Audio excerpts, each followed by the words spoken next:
This video teaches you how to compute frequency responses in AudioWeaver Designer. So here's a system that has two filters. I have a peaking EQ at 1 kHz and a high shelf at 3 kHz.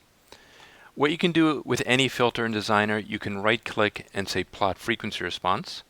So you'll see this is the response of the first filter. I can right-click, and then this is the response of the second filter.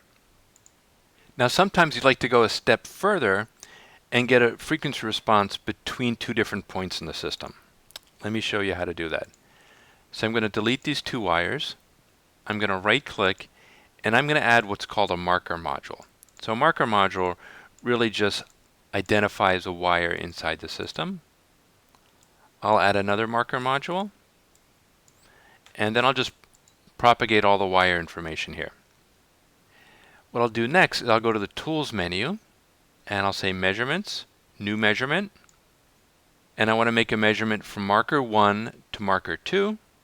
Click OK, and that's going to come up and give me a point-to-point frequency response from marker 1 to marker 2. I could also come in here now and say, hey, let me go ahead and change the gain here.